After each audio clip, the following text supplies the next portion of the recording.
తెలంగాణ శాసనసభ బడ్జెట్ సమావేశాలు మొదలయ్యాయి. చాలా కాలం తర్వాత మాజీ ముఖ్యమంత్రి, ప్రతిపక్ష నాయకుడు కేసీఆర్ హాజరు కావడం ఈసారి ప్రత్యేక ఆకర్షణ. ఆయన గతసారి కూడా ఒక్కసారి కనిపించి వెళ్ళారు. తర్వాత పాల్గొనలేదు. ఇప్పుడు కూడా గవర్నర్ ప్రసంగం అయిన తర్వాత సభ వాయిదా పడడం పరిపాటి కాబట్టి లాంఛనంగా వచ్చినట్టుగా ఉంటుంది. వేరే చర్చలేం జరగవు. మళ్ళీ బడ్జెట్ సమర్పణ అనేది రేపు 18వ తారీఖు జరిగినప్పుడు బడ్జెట్ సమర్పణ రోజు కూడా వస్తాడు అని చెప్తున్నారు. ఆ రోజు కూడా చర్చ ఏముండదు. బడ్జెట్ చదవటం మాత్రమే ఉంటుంది. అంటే సభకు హాజరవ్వటము, అదే సమయంలో ప్రభుత్వాన్ని ఎదుర్కోవాలి, ఇరుకుని పెట్టాలి, వైఫల్యాలను ఎండగట్టాలని ఇలాంటి తీవ్రమైన పిలుపులు ఇచ్చారు. ఈ ప్రభుత్వానికి, ముఖ్యమంత్రికి అనుభవం లేదు, అలాగే కామన్ సెన్స్ కూడా లేదు. దానివల్ల వరుస తప్పులు చేస్తున్నారు.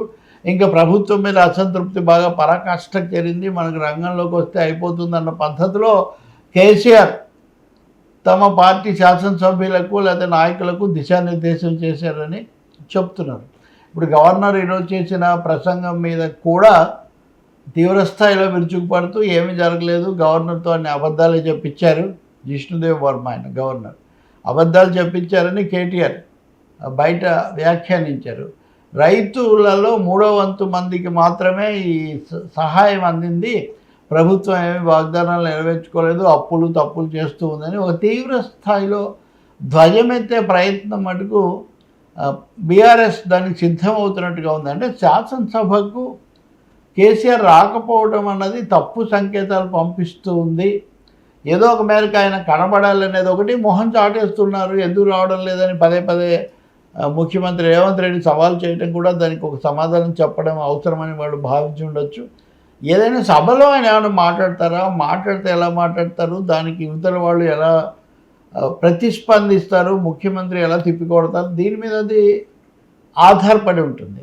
కానీ వరుసగా ఒకరి మీద ఒకరు తీవ్ర ఆరోపణలు మాత్రం చేసుకుంటున్నారు. బడ్జెట్ సమావేశాలకు సంబంధించి 3 లక్షల కోట్లకు పైబడినటువంటి మొత్తంతో ఈ బడ్జెట్ వస్తుంది అనుకున్నప్పుడు ఏ పథకాలు ఎలా ఉంటాయి అని, ఉదాహరణ గవర్నర్ ఈరోజు మాట్లాడుతూ మహాలక్ష్మి పథకం అంటే ఉచిత ఈ బస్సు పథకం గేమ్ చేంజర్గా ఉంది అని ఆయన చెప్తున్నారు. కానీ ఫలానవి అమలు జరగలేదు అంటున్నారు.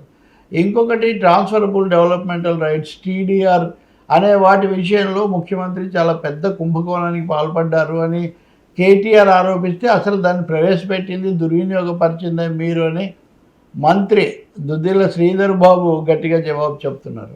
యువతకు సంబంధించి ఒక 3 లక్షల రూపాయలు నిరుద్యోగుల సహాయం చేసే పథకం ప్రకటిస్తామని భట్టి విక్రమార్క ఇస్తామని చెప్పి ఆయన చెప్తూ ఉన్నారు. అంటే అనేక కోణాల్లో.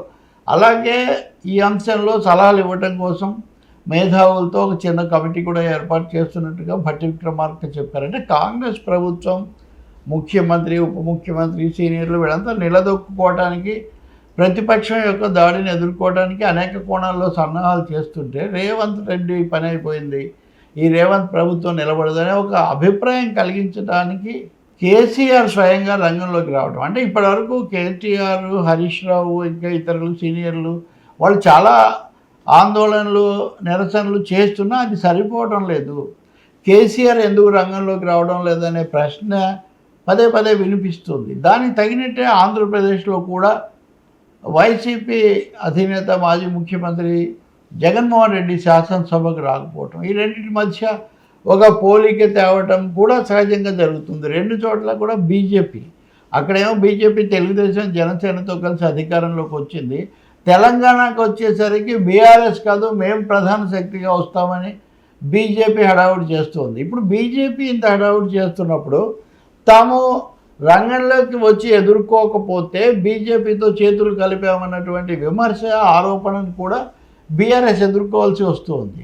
కానీ రంగంలోకి వచ్చి బీజేపీని టార్గెట్ చేసి విమర్శలు చేస్తే అప్పుడు కాంగ్రెస్ పార్టీకి అది మేలవుతుంది అన్న ఒక సందేహం కూడా, ఒక అనుమానం కూడా వాళ్ళని వేధిస్తుంది.